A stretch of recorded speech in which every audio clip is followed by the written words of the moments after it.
In the heart of winter, 1891, I embarked on a mission. The cold was biting and the days were short. We needed something to keep our spirits high and our bodies active. I wanted to create a new indoor game, something that could be played in a small space, yet still be engaging and physically demanding. James Naismith, a visionary physical educator, was working at the YMCA training school in Springfield, Massachusetts. He was tasked with finding a solution to keep his students active during the harsh winter months. We needed an activity to stay active. The usual sports we played outdoors were no longer feasible. The cold weather kept us confined indoors. We were restless and needed an outlet for our energy. Traditional outdoor sports were not an option. The snow and ice made it impossible to play outside. Naismith's innovative spirit kicked in. He began to brainstorm ideas for a new game that could be played indoors. I envisioned a game that combined elements of soccer, football, and lacrosse. I wanted it to be fast-paced and exciting, football and lacrosse. I thought about how to make it safe and enjoyable for everyone. Little did I know, this game would soon captivate the world. What started as a simple idea to keep my students active would grow into a global phenomenon, loved by millions. The game of basketball was born, and it would go on to become one of the most popular sports in the world, played by people of all ages and backgrounds. Today, basketball is played in nearly every country, bringing people together and inspiring countless athletes. It all began with a simple idea on a cold winter day in 1891. The YMCA training school, later renamed Springfield College, holds a special place in basketball history. This institution is not just a school, it is a cornerstone in the world of sports, particularly basketball.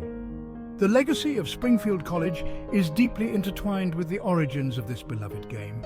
It was within these walls that I developed and introduced my new game. The idea was simple yet revolutionary. I wanted to create a game that could be played indoors during the harsh New England winters, something that would keep my students active and engaged.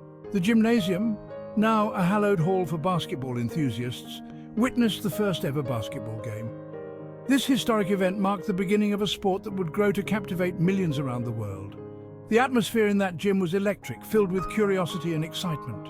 2 peach baskets hung 10 feet high served as the goals. These humble beginnings are a far cry from the high-tech hoops we see today, but they were perfect for the time. The simplicity of using peach baskets added a unique charm to the game. We passed and shot a soccer ball, aiming to score by landing it in the opposing team's basket. The rules were straightforward, and the objective was clear, making it easy for anyone to pick up and play.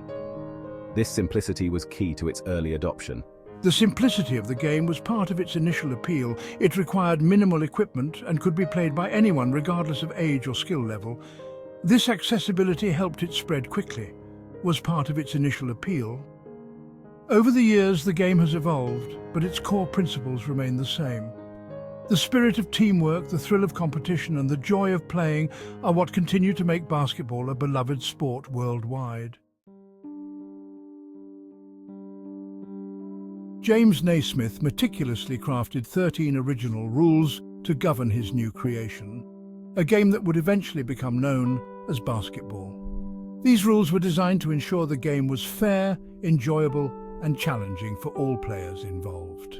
These rules emphasized teamwork, sportsmanship, and skill over brute strength. Naismith wanted to create a game where players had to rely on their teammates and work together to achieve success, rather than simply overpowering their opponents. Players could not run with the ball, but had to dribble it to move around the court. This rule was crucial in promoting agility and coordination, as players had to master the art of dribbling to navigate the court effectively. Physical contact was prohibited, promoting a more finesse-based style of play. This rule helped to reduce injuries and encourage players to develop their skills in shooting, passing, and strategic movement. The use of a soccer ball, a larger and heavier ball compared to today's basketball, added a unique challenge. Players had to adapt to the weight and size of the ball, which required greater strength and precision in their movements. These original rules laid the foundation for the fast-paced, dynamic sport we know and love today. Over time, the game evolved, with new rules and equipment being introduced, but the core principles established by Naismith remain at the heart of basketball.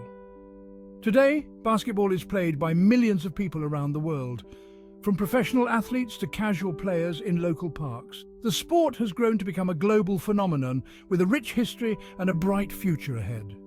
The spirit of teamwork, sportsmanship and skill that Naismith envisioned continues to inspire players of all ages and backgrounds, making basketball a truly universal game.